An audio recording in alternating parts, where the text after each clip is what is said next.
Bonjour, je vous espère reposé ou réencouragé pour démarrer cette nouvelle semaine. J'espère en tout cas de tout cœur que cette semaine vous sera bonne, inspirante et que vous pourrez vous réserver des moments de qualité, qu'on pourra se choisir ça.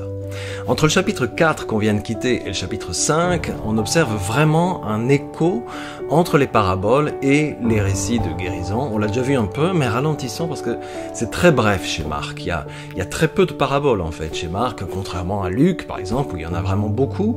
Mais ce qu'on voit clairement, c'est que les paraboles chez Marc sont une sorte de logothérapie, de thérapie par la parole, parce que la parole de Jésus nous ouvre un nouveau regard sur notre vie, pendant que les récits de guérison nous montrent comment Jésus approche les malades. Dans les paraboles, il veut nous libérer d'une image bizarre de Dieu, d'image destructrice aussi que l'on peut avoir de nous-mêmes. Il veut nous tracer un chemin limpide pour comprendre qui est Dieu, nous révéler une image juste de qui il est pour nous guider à révéler en nous-mêmes une image juste de qui nous sommes. C'est de la manière dont nous nous voyons que dépend notre épanouissement, ça on sait. Que me raconte de moi l'image que je me fais de moi ? Très souvent, en fait, on a tout faux. On voit quelqu'un qu'on n'est pas réellement. Alors, pour le coup, Jésus a l'art, dans ses paraboles, de faire en sorte qu'il ne s'agisse pas d'un discours pédagogique. Il n'est pas du tout un donneur de leçons casse-pied, mais faire en sorte que si on s'approche de ce qu'il dit, notre vision des choses puisse vraiment changer.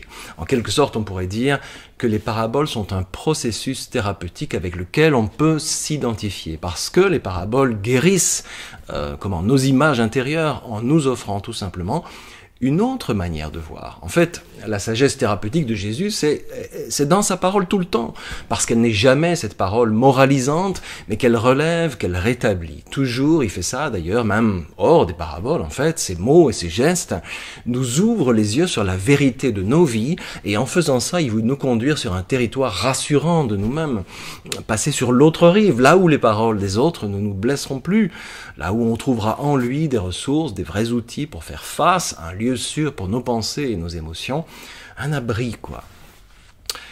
Et dans les récits de guérison, on devrait surtout observer et retenir la manière dont Jésus s'approche de ceux qui désirent guérir. Ces récits de guérison nous invitent à nous tourner vers Jésus avec nos fragilités, avec nos difficultés, dans la confiance. Ce qu'il fait là dans le récit a une part pour nous aujourd'hui aussi, qu'on apprenne à aller vers nous-mêmes comme il le fait, rencontrer, accueillir, écouter, se relever, inspirer, s'encourager et par là même commencer à guérir. Oui, ces récits de guérison sont souvent spectaculaires dans leur effet, mais ils sont aussi investis d'une immense tendresse, parce qu'ils visent à modifier une image de Dieu, possiblement l'image d'un Dieu violent, qui aurait tendance à faire de nous des êtres petits, dociles et peureux, des images de Dieu qui nous mettent inutilement une pression de dingue en fait.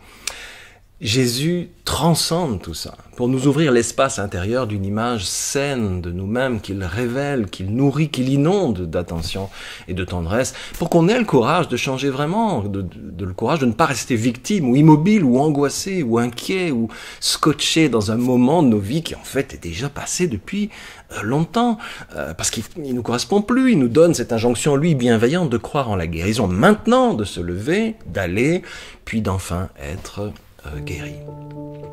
On pourrait dire, pour le dire simple, le langage thérapeutique de Jésus passe par l'échange, par le regard, le dialogue, le partage, où chacun de nous trouve soudain l'audace de prendre la parole en confiance, qu'on puisse laisser surgir en nous nos propres pensées, pour partager alentour toute la valeur qu'elles ont et être fiers de ça.